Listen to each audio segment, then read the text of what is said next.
where our miracles begin. Hain ba nagasugod ang mga milagro nato, mga igsoon? Ang atong pagmamalandong, makita nato ni Book of John 2:1-11. Kung sundan lang ko ninyong basa sa hilom, ang version nga kung gigamit yung American Standard nga version. Ingon niya, on the third day, there was a wedding in Cana of Galilee, and the mother of Jesus was there. And Jesus also was invited, and his disciples, to the wedding.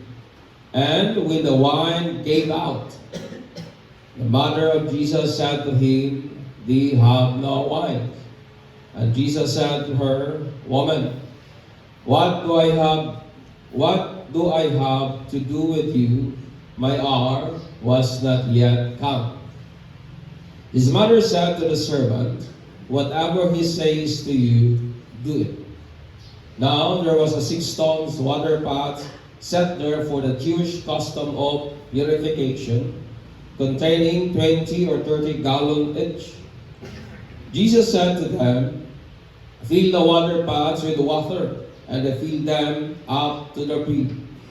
And he said to them, "Draw some out now, and take it to the head waiter." And they took it to him. And when the head waiter tasted the water which had become wine, and did not know where it came from, but the servant who had drawn the water knew, the head waiter called the bridegroom, and said to him, "Every man serve the good wine first, and when men have drunk freely, then that which is poor, you have kept the good wine until now." 11, ingat niya. This beginning of his sign, Jesus left in Cana of Galilee, and manifested his glory, and his disciples believed in him. What is miracles? Unsa man tayo ng milagro? O I hope and I pray nga nagatuo pa tag milagro. Lingyan na mong dapat pangutana siya, nagatuo pa makag milagro? No? Nagabilib o ba ta og miracles, mga igsoon? What is miracles? Miracles is an event, usa ka na kapangitabo that involves the direct and powerful action of God, transcending the ordinary laws of nature and defying common expectation of behavior. That is miracles. Kana bitang mga butang mahibong kang murag sa ato ang logic, murag puslisod, but it happened, mga igsoon. O ang miracles are still available today on the reason that God, who did the natural laws defying things, is still the God whom we serve today. Amen. Ang Diyos nga kaya niyang i-defy ang mga natural order. It means, sama kang Pedro, iyahang the law of physics, iyahang i-defy by commanding Peter to walk ngadto sa tubig, mga igsoon. O ang Diyos katong gialagaran hangtod karon gamhanan o nagpabiling maulang sa gihapon, mga igsoon. Sa tibuok kalibutan, makadungog ta og mga pagpamatuod or mga testimony aning Diyos nato nga kahibulungan with regards sa pag-defy niya sa natural laws. Makadungog kitag mga kanabitang na-declared ng mga taong patay, pero nadunggan nato nabalik sa kinabuhi. Amen? Nato yung sa testimony regarding sa African nga pastor nga na-disgrasya siya ang motor. Dead on the spot. Bungkag iyahang diri. And then, kanang nadala na sa murgi. Bak milagrusong pamahagi, mga igsoon, nabanhaw, balik. Patay, nabanhaw, balik, mga igsoon. Makadungog usab kitag mga tao nga na-diagnose o usa ka mga seryosong mga balatian nga kung sa medical na side, pasultion, may sila nga hopeless na ang mga situation. Pero makadungog kitag mga taong nangayo, iha dayon in the name of Jesus. Amen. Instantly, nangayo in the name of Jesus. Ang among professor sa una sa katong taga Davao, si Doc Sam, nga naay buslot ang iyang baga. He prayed, and instantly nakabati siya, talagsaon nga kainit. In the following day, pagpa-check up niya, ang pangag sa iyang baga, nawala na mga igsoon. Na totally nga naayo gayon siya. Makadungog kitag mga tao, mga bungol, mga buta, mga bakol, nga daghan ng mga physical nga burden, yet na set free sila in the name of Jesus. Why? Because God still do miracles today. Amen. Ang Ginoo nato nagahimo gihapon og mga milagro sa panahon nato karon mga igsoon. O nagtuko nga willing usab siya nga maghimog milagro sa kahimtang sa dagan sa atong kinabuhi karon og sa mga adlaw mabutay mga igsoon sama sa gibuhat ni Jesus dito sa wedding sa Cana. Ang Jewish nga wedding, my friend, kung ato nang may bawan, lahi kay na kaysa ato ang sistema o pamaagi sa ato ang kasal karon. May dako nga kalainan. O ang narrative sa John 2 nga kabaguhay lamang nato ibasa is only a part sa kinatibuk-an nga wedding ceremony. So, parte lang siya sa kinatibuk-an nga seremonyas sa wedding nga kasal mga igsoon. O kini nga part, mao kini ang consummation stage where the wedding party waited outside the marital nga chamber. Remember nga, kani nga part mo nitong i-consummate na sa couple ang ilang relasyon karon kung sa ato pa mag-honeymoon na sila ba. That is the very plain and simple nga explanation.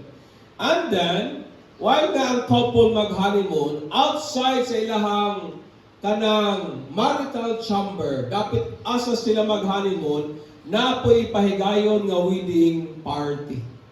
So na ipahigayon nga kaon, na ipahigayon nga lingaw-lingaw, mga igsoon. And then ang ronda yon mugawas gikan sa iyahang marital nga chamber. And then iya i-announce nga to sa mga taong mitambong sa wedding party ang realidad sa ilang karong physical nga union. So iya i-announce nga, oy, nagkuha namin, simple as that. I-announce sa groom. Ing ana kasagrado sa ilaha, kaning sex, my friend. And I want you to understand that. And then ang mauda yung groom, mabalik rin siya nga to sa ilaha sa marital na chamber. And then ang sa iyahang buhaton to be with his bride for 7 days. So dito sa ilahang marital na chamber, iyahang mag-uban siya sa iyang asawa sulod sa 7 ka adlaw, while dito sa gawas sa outside napoy ipahigayon nga 7 days nga pista o 7 days nga celebration or 7 days nga wedding party mga igsoon. Nakuha yung senaryo. So while nga couple nag-honeymoon sa gawas, ang mga taong iyang ipang-invite maglipay po sila. Naikaon, na ay party, na ay drinking sa wine, merry ug sadya gyud ang tanan mga igsoon. Ug usa sa importanteng butang aning wedding party mao ang wine. Mao ang vino, my friend, and that is a process nga butang gikan sa grapes. O aron nga matabangan sila to help avoid the rest of kanang pagkahubog, ang ginabuhat nila is this, ang wine during their days, ginasagula nila o ilang ginadilute with water to 1/3 or to 1/10 of its strength. Sa laktod nga pag-istorya, kung baga 1 ka litro, murag dungaga, butangan nila og katunga sa tubig ba? Para nga maminus-minusan ang iyang kusog, para nga ang mga tao dili yun mga hubog. Simple as that. So kuwahi sa gingon ni Gitgano nga si Jesus palahubog. No, it's not. Kay nasa headwaiter o ang trabaho sa headwaiter ang pagkontrol sa ilim nun to the extent nga ang mga tao igo lang malipay, dili magmaoy o dili mga hubog mga igsoon. That was the context ani nga kuan tungod kay sagrado kini nga celebration. So sa pikas nga bahin, kung ang usa ka kinasal mahutdan gali og wine during nga ng 7 days nga pagsaulog sa ilahang kaminyon wherein happy kayo ang tanan, usa ka na ka major mistakes and social disgrace which the couple will bring up to their grave. Grabe ka na nga kaulawon nga ang mga bagong kinasal ilahang dadun hangtod sa ilahang lubnganan. So nakuha na ninyo ang senaryo. Grabe na kakaulawon tungod kay murabi taog nagapadayag ka na nga ang couple wagit kay nangandam, nagapadayag na sa pagka-incompetent siguro sa couple nganong usa sa importanteng butang, pinaka-importanteng butang nalimtan pagayod mga igsoon. Og ani nga narrative kansang gibuhat ni Jesus ang tubig iyang i-turn into wine, which the Bible said mo'y sinugdanan sa mga milagro ang iyahang ipangbuhat. O gikan ani nga narrative na itulo ka butang ngatong makatunan about aning sinugdanan sa milagro ni Jesus, which could be, I believe, the beginning usab sa mga milagro nato sa kinabuhi. Amen. Amen. And I believe, my friend, one way or another, nagtuko nga, nagkinahanglan, yun putang milagro aning kinabuhian. Una nga butang, una nga lesson is this, that our miracles begin in a personal relationship with Jesus. Kini atong milagro, asa nagasugod sa atong personal nga relasyon nga kang Jesus Christ. That is in verse 1 and 2. As the Bible said, on the third day, ngadto sa kasal sa Cana, ang mama ni Jesus kasi Mary na uban ang mga disciples o ingon ang Bible, and also Jesus was invited. Ilahang giimbitar si Jesus mga igsoon. Kaning couple o kaning bagong kinasal personally invited Jesus at their wedding party. In short, sila gyud ang niadto kang Jesus, personal nga nangimbitar o naghangyo nga moapil sa party nila mga igsoon. O ang keyword is ang word po nga invited, which means ang couple that personally spoke to Jesus. Sila gyud ni duol gihangyo sa Jesus, requesting His very presence at their gathering as a special person.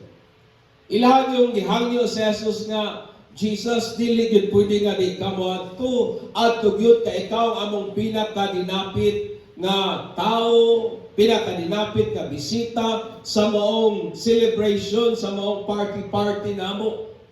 O kini nga action nagsuggest nga kini nga couple na ilhan gyud nila si Jesus ug na sila personal and close nga relationship nga niya mga igsoon.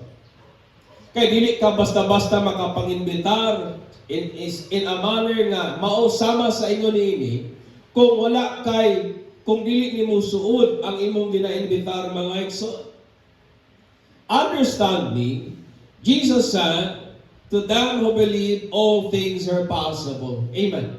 Mga kinagingon ni Jesus, kanila nga magatuo ang tanang butang posible, and to some, dili sa tanan, ang Ginoo sab naghatag sumala siyang pagbulutan aning gasa sa milagro. God gave to some according to His will the gift of miracles mga igsoon.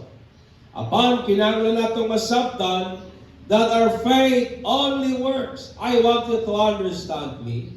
Nga kining atong pagtuo only works because the God whom we believe is able to do or grant what we have believed in His name. Kining atong pagtuo nagapulos lamang.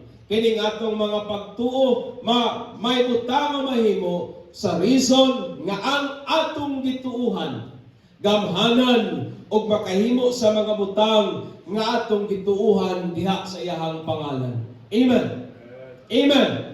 We believe that we pray maayo ang mga nagbalatian on the reason that God is able sa pag-heal, pag-ayos sa mga balatian. Amen.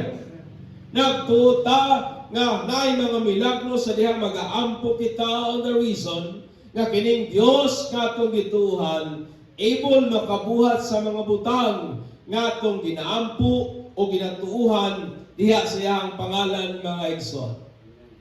Mao na nga kining atong mga milagro, it always begins with Jesus. Kanunay nagasugod kang Jesus nga mo'y nag-aayo sa mga balatian, nagapasaylo sa atong mga sala. Amen. Nasayod sa atong mga panginahanglanon o nagatagbo sa atong mga panginahanglanon, sumala sa iyang kadato o sumala sa iyang himaya mga igsoon. Kansang ingon pa ni Apostle Paul na himong kabuhos aron nga diha kaniya mga dato kita. That's what Paul said. He became poor so that in Him we might become rich, my friend. Amen. Kansang namatay but nabanhaw balik sa kinabuhi so that in Him we might have life. Amen. Jesus Christ died, rose back to life again, so that in Him we might have life, my friend. We are once dead because of our transgression. Muna kita, mga patay kita sa itong mga sala, but pinaagi sa kaluoy sa Diyos, iyatang gibuhi, He made us alive in Christ. Iyatang gibuhi, diha kang Kristo mga igsoon. Thus, if we believe and have Jesus in our heart, muna kung nagatugayot kita, o nagasalig gayot kita, nga na kang Jesus o may Jesus, kini nga itong kasing-kasing, we can expect miracles, for our miracles begins with Jesus, nga mo gyud ang atong milagrosong manunubos. Amen. Amen. Miracles begins. Diagid kang Jesus, my friend. That's why if you have Jesus, miracles is possible. Miracles is attainable, mga igsoon. Amen. Ama nagasugod ang atong mga milagro, diha kang Jesus. Diha kang Kristo nga mo'y milagrosong Diyos nga atong gialagahan. Ikaduha, our miracles begin in present circumstances. Kaning atong mga milagro, kanus ani nagasugod sa atong mga giatubang nga mga circumstansya o kakulian sa kinabuhi mga igsoon. Verse 3 to 5, ingon si John, and when the wine gave out, so sa occasion, nawanan silang wine.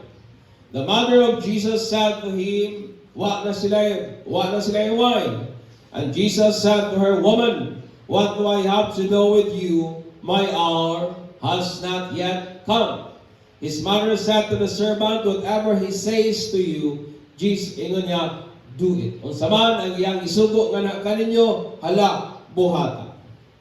Subliyon ko pag-ingon, nga sa customary o sa custom sa Jewish wedding, running out of wine during the wedding party is a major gaffe and a social disgrace. Usa ka na kadako kaayo nga kaulawon. Kung mahutang kag wine during sa imong celebration, mahimo kang talk of the town. Mahimo kang sumsuman sa mga maratis o uban pa mga igsoon. Inadequacy of wine during wedding party at Jesus' time would never be forgotten and would haunt the newlywed couple for life. Ingana kaseryoso ang problema nga ilang yatubang. It will haunt them for life.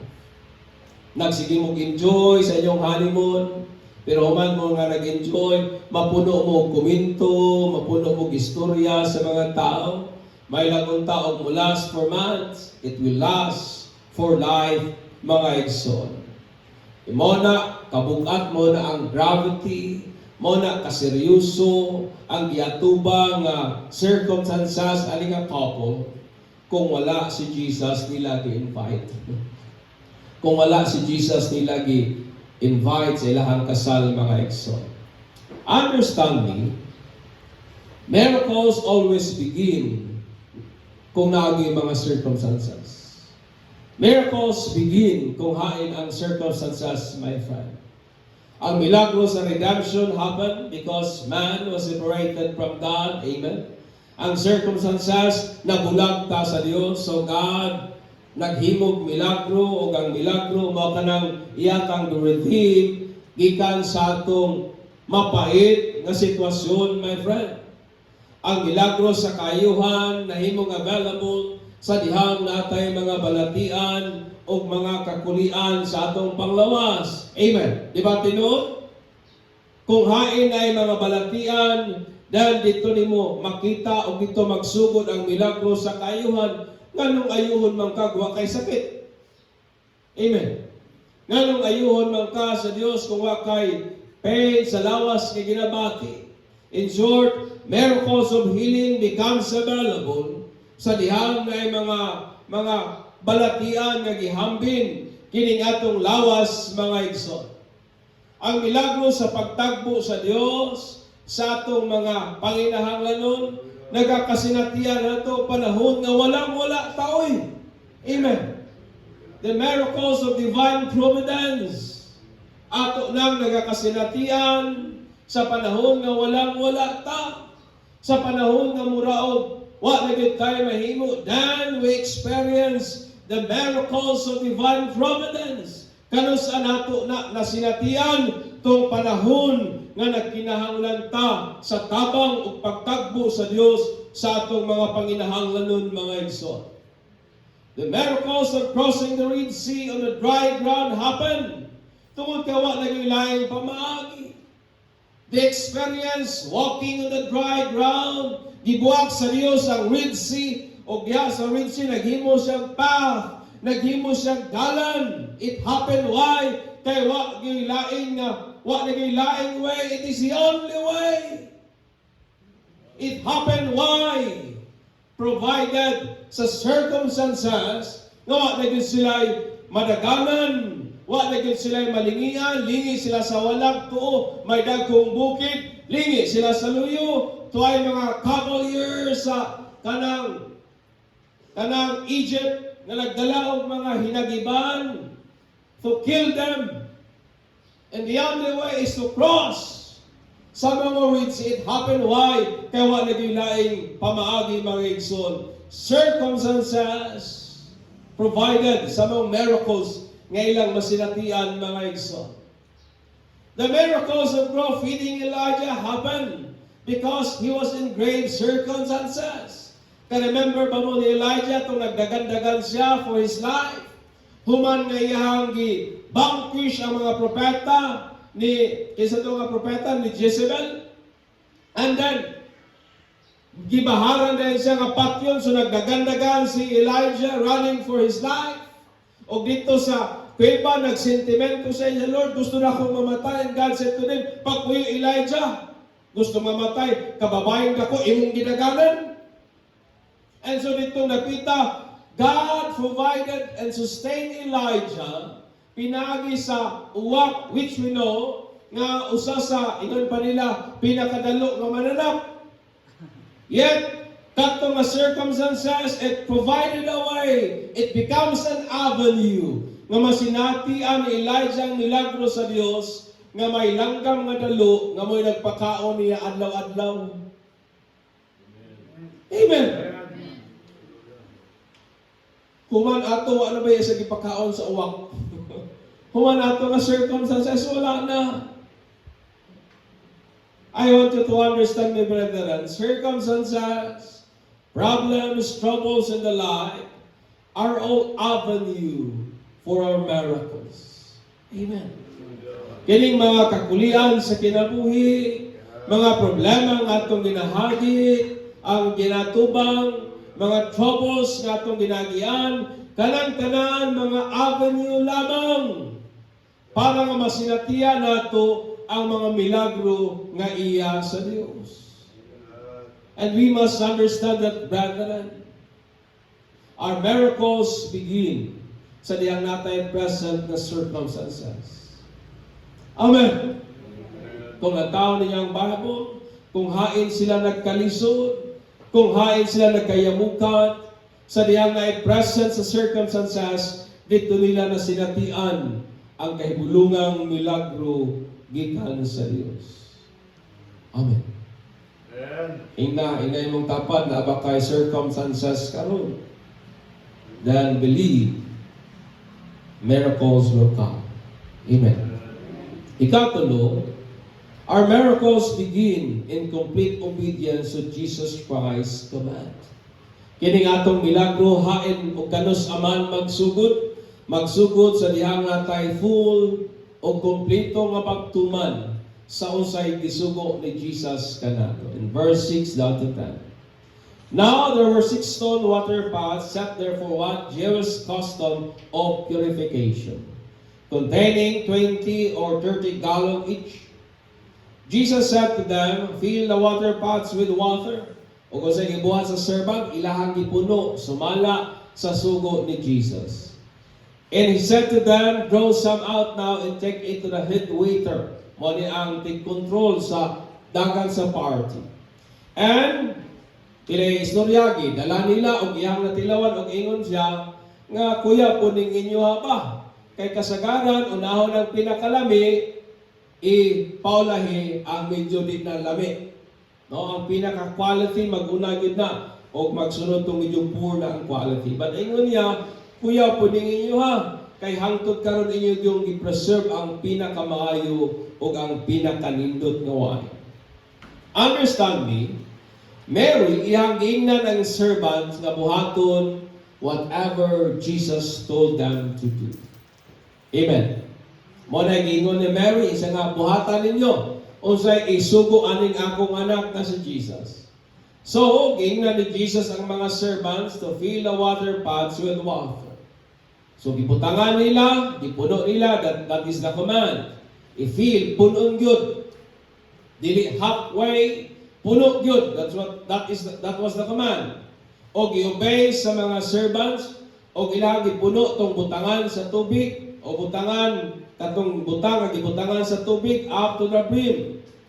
If the servants did not do exactly what Jesus told them to do, I doubt that miracles will happen. Ang command ni Jesus puna, siguro kung ilalang tong gitunga, o gihumabaw, o gigamay lang, dili siguro mahitabo ang milagro nga giingon ni Jesus.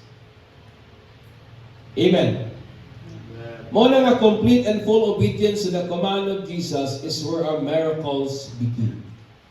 Kining kompleto, dili tong halfway nga obedience, dili tong kulang nga pagtuman, but buo and complete obedience to the command of Jesus, diha magsugod ang atong milagro mga igsoon. Understand me? Si Joseph, my friend, si Joseph sa time sa Egypt in the book of Genesis, gigamit siya sa Ginoo to save many lives during the great famine nga nag-devastate sa Egypt uban sa iyang surrounding ng mga neighboring nation tungod kay ilahang gikip, ilahang gituman exactly ang pulong sa Dios sumala sa panambagon ni Joseph, my friend. Nga mao ang pag-save of food during sa 7 years of great bounty. Nagdamgo si Pharaoh nga naay 7 ka tambok na baka o napoy 7 kaniwa nga baka. And according to the wisdom of God given to Joseph, iyang suggestion mo ni atong buhatan Pharaoh. Sulod sa 7 ka tuig of great bounty, di ta magwaldas. Di ta magbuhay mayaman, ingon pa niya, atong tigumon ang atong ani. Diba? Muna mo sa Bibles. And then pag-abot na niyan sa 7 years of great famine, ingon niya, katong atong gitigom, muna ito atong hinahinayog kuha. Nganong naluwas ang daghang mga katawan, pinagi kang Joseph because naminaw sila exactly sa kung unsa ang paabot o gisugo sa Dios kanha nila. Pinagi kang Joseph, my friend. Si Joshua naman, uban sa mga army, was able to defeat the fortified city of Jericho because he obeyed the instruction of the Lord. Amen. Nganong nagbadaogon silang Joshua tungod kay ilang gituman, ilang gikip ang instruction, ang sugo sa Dios nga nila. Unsay tuman sa Ginoo nga ilahang libutan ang Jericho usang bisis sulod sa unom ka adlaw. Mao nang ilang gibuhat, they surrounded the fortified city of Jericho usang bisis sulod sa unom ka adlaw. Ug sa ikapito nga adlaw, my friend, they encircled the city 7 times. Nakuha niya ang nakaapan lang kay sa paglibot nila, maglibot sila in complete silence. Dili sa yung tuoy. Na kung nakay ika-complain, di yung ka mag-complain because kinahanglan i-encircle ninyang city of Jericho in complete silence. Di pwede maglibot ka sakit-sakit, di pwede nga maglibot ka nga magsaba-saba, maglakaw sila nga hinong yun. Unay command sa Ginoo. Complete silence. He surrounded the city of Jericho 6 days. Nga maski gali siguro ang pagpanghupaw, dili pwedeng madunggan sa ilang mga bakba. Ang word na complain, dili pwedeng madunggan in complete silence.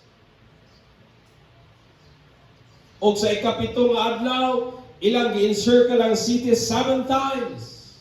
Mao gihapon complete silence. Pero sa ikapito nga pieces o sa command sa Ginoo, and the priest ilang gi-blow ang ilang trumpet, and all the people nagdungan o panagsyagit. And so what happened next? The wall of Jericho collapsed. Paminaw ninyo mahitabo ka ang milagro kung sa ilahang pag-surround, sige sila og, ay, kapuya man yung kinabuya. Kung gisurround nila ang city of Jericho, wa nila gikip ang instructions sa Ginoo, I doubt miracles happen.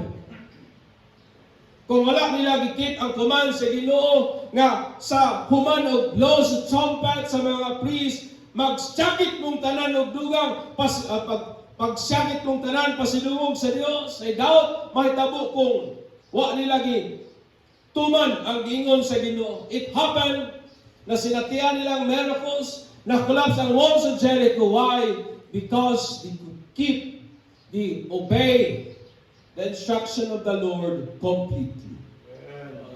Amen. Hallelujah.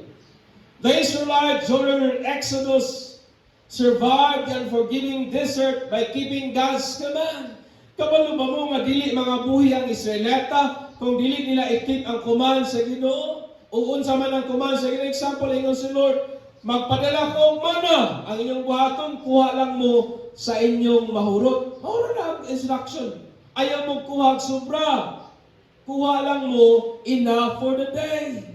Pero kung dili na nila sundon o sa may tabo, ang mana nga ilang makuha, mga daot, mga lata, they must keep the command of God for them to survive sa usa ka harsh na environment.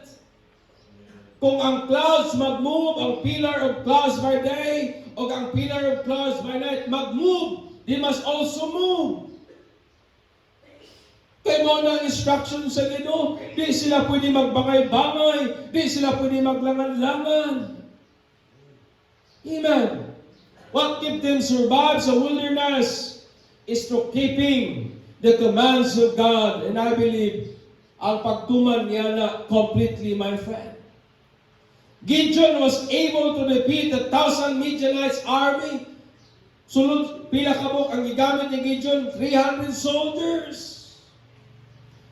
Nang-invite na si Gideon og daghan kay nga mga soldiers, og ino na din og Gideon, daghan na kayo mo. That is the instruction of God. So ingon si Gideon, Lord, sa mayamong bato na dala na dito sa sapa. Simple agad, ipainom sila.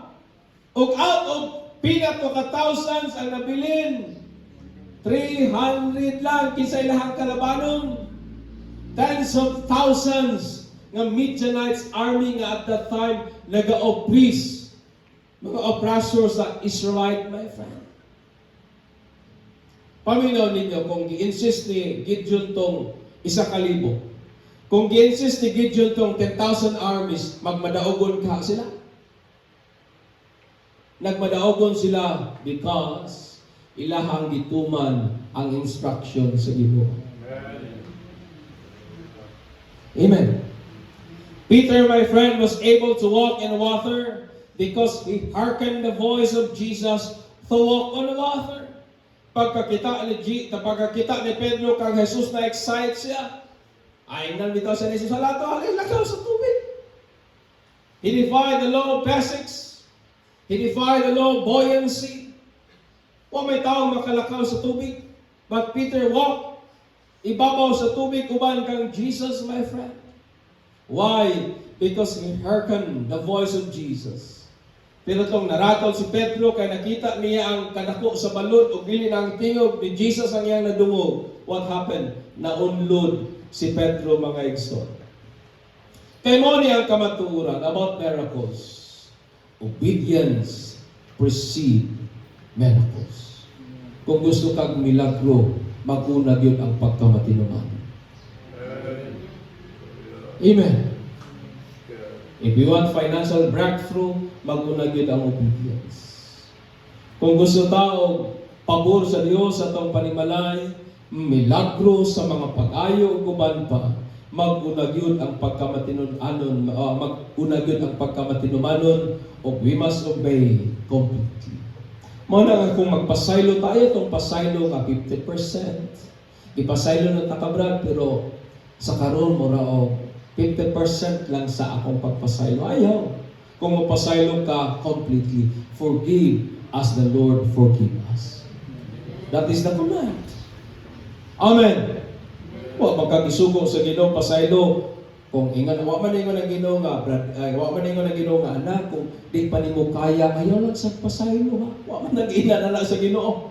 Ang ingon sa Ginoo, forgive just as Christ forgive us. That is the command. Mula kung nagapasaylo ta, dili sumala sa pagpasaylo sa Ginoo, I doubt nga kana full obedience. Because Jesus mandated us to forgive just as He forgave us. To love just as He loved us. Amen. That is the command. Obedience precedes miracles. So do not just obey, obey accordingly. Ayaw lang itong basta tuman, sumala sa usay giingon sa Ginoo. Tuman, sumala sa usay instruction sa Ginoo. Tuman, sumala sa kung sa ang sugo sa Dios, mga igsoon. Do not just obey, obey accordingly. Amen. Inay mong tapat, gusto ba kang milagro? Miracles happen sa dihang na mga pagtuman. Obedience precedes miracles. Miracles are one of the ways Christ revealed His glory for us to believe in. Mo ni ang katuyuan sa milagro. Aron nga igapadayag ni Jesus ang himaya, ang pagkasya. Sumala sa gingon ni Apostle John, this beginning of His sign, Jesus' death in Cana of Galilee, and manifested His glory, and His disciples believed in Him. The glory of Jesus is not something we can give to Him.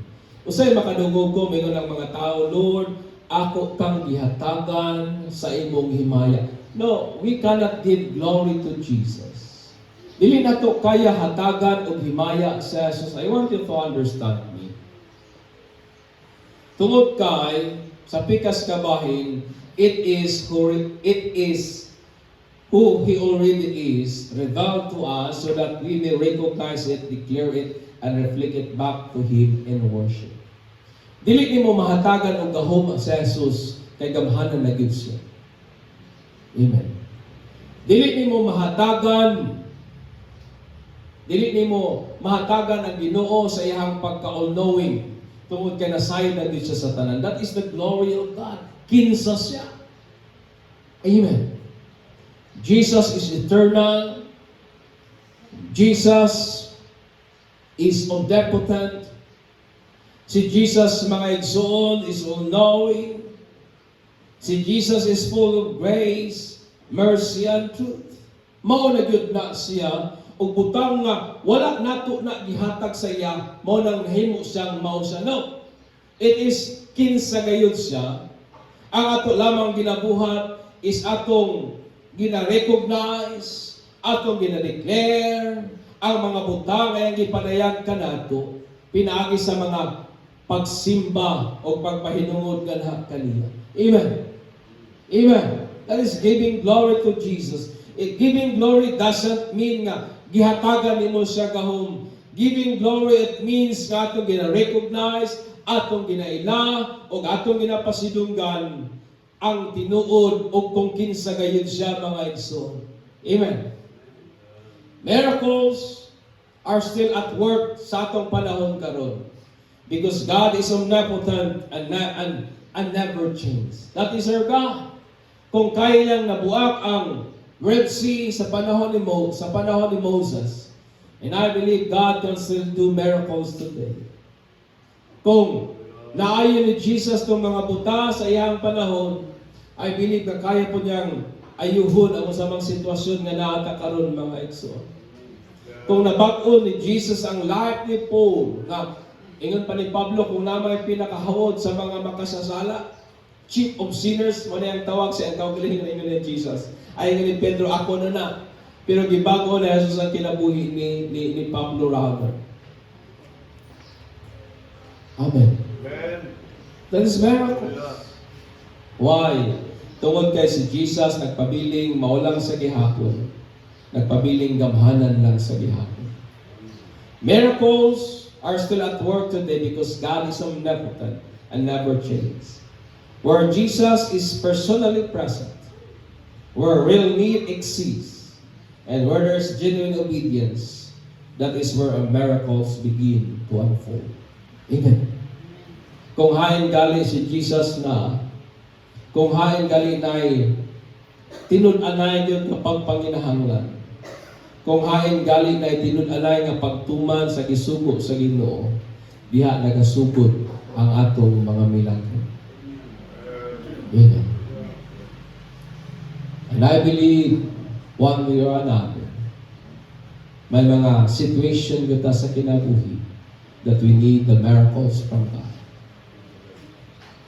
Kining atong kinabuhi, it needs the miracles from God na mabag. Kining may mga kahimtang alisod, and it needs miracles from God. Remember, brethren, miracles are still available today because Jesus is powerful and He never changes. Manidog ta, o gatong pasidunggan.